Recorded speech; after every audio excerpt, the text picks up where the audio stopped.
Tonton video ini sampai selesai agar Anda tidak gagal paham.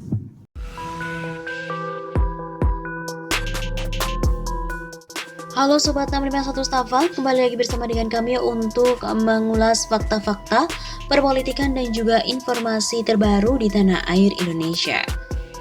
Kali ini membahas tentang Permendikbud nomor 30 yang tengah viral. Nadiem juga mengancam menurunkan akreditasi kampus yang tidak melaksanakan Permendikbud nomor 30 itu. Terbitnya peraturan Mendikbudristek nomor 30 tahun 2021 tentang pencegahan dan penanganan kekerasan seksual di lingkungan perguruan tinggi masih menuai pro dan juga kontra. Ada sebagian pihak yang menilai aturan itu melegalkan zina karena mengecualikan kekerasan seksual di lingkungan perguruan tinggi jika ada persetujuan dari korban. Di sisi lain, pihak yang mendukung menilai aturan ini dapat mencegah kekerasan seksual di lingkungan kampus. Mendikbudristek Nadiem Makarim mengingatkan ada konsekuensi yang akan dihadapi pihak kampus apabila tidak menerapkan Permendikbud 30 tersebut. Ini adalah salah satu inovasi yang dilakukan Permen atau Peraturan Menteri menyebut secara eksplisit 22 perilaku yang menjadi kekerasan seksual. Definisinya apa? Baik fisik, verbal, bahkan digital. Dan semua bentuk tindakan ini akan ada konsekuensi sanksi administratif.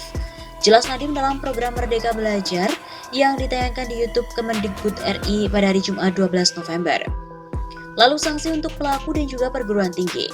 Terkait sanksi bagi pelaku, Nadiem menyebut pemberiannya tidak akan disamakan pada tiap-tiap perilaku kekerasan seksual yang dilakukan pelakunya.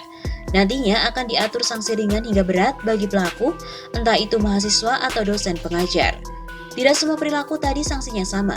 Kita ada gradasi, mulai dari sanksi ringan, formatnya seperti teguran tertulis atau permohonan maaf, sampai dengan berat, dan terberat tentunya adalah pemberhentian sebagai mahasiswa atau sebagai jabatan dosen dan lainnya. Selain itu nantinya pelaku kekerasan seksual di kampus yang diganjar sanksi ringan dan sedang wajib mengikuti program konseling. Biaya konseling akan dibebankan kepada para pelaku dan hasilnya akan menjadi dasar pimpinan perguruan tinggi untuk menerbitkan surat bahwa dia sudah disanksi. Di sisi lain, pihak kampus yang tidak menjalankan Permendikbud 30 ini siap-siap diberikan sanksi oleh Nadiem. Dan ada pun sanksi untuk perguruan tinggi, di mana kalau tidak melakukan proses PPKS ini, sesuai permen ini ada berbagai macam sanksi, dari keuangan sampai akreditasi. Kalau kita tidak melakukan ini, banyak kampus tidak merasakan urgensi dan keseriusan pemerintah untuk menangani kekerasan seperti ini. Aturan terkait sanksi bagi perguruan tinggi yang tidak melaksanakan Permendikbud 30 tertuang di pasal 19 yang bertuliskan perguruan tinggi tidak melakukan pencegahan dan penanganan kekerasan seksual dikenai sanksi administratif berupa 1. Penghentian bantuan keuangan dan bantuan sarana dan prasarana untuk perguruan tinggi dan atau 2. Penurunan tingkat akreditasi untuk perguruan tinggi. Nadiem juga menegaskan Permendikbud 30 tidak sama sekali menuliskan melegalkan atau menghalalkan tindakan asusila. Ia juga secara tegas hanya hal-hal yang menyangkut ruang lingkup kekerasan seksual yang diatur serta penggodokannya dilakukan berdasarkan kesaksian para korban kekerasan seksual. Fokus daripada permen ini adalah korban. Ini mohon dimengerti, kita lihat dari perspektif korban. Kalau merancang peraturan, kita merancang aktivitas dalam perspektif kekerasan seksual yang bisa dialami korban tersebut. Begitu lanjutnya.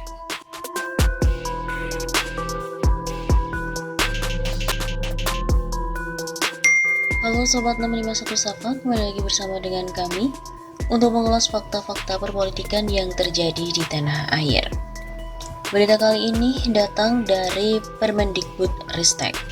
Disebut bahwa Nadiem membolehkan kumpul kebo.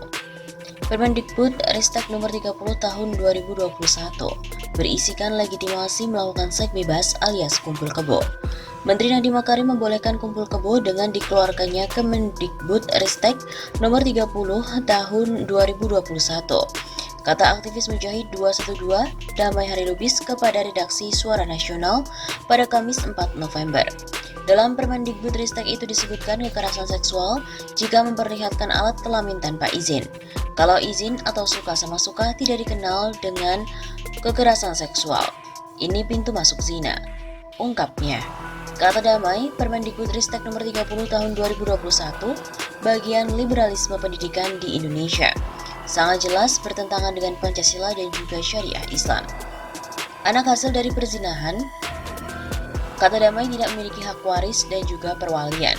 Belum lagi masalah moral bagi pelajar, mahasiswa dan generasi muda bisa hancur akibat Permendikbudristek nomor 30 tahun 2021. Mendikbudristek Nadiem Makarim menerbitkan Permendikbudristek nomor 30 tahun 2021 tentang pencegahan dan penanganan kekerasan seksual di lingkungan perguruan tinggi. Ketentuan itu menuai kritik karena dinilai justru bisa melegalkan seks bebas di kampus.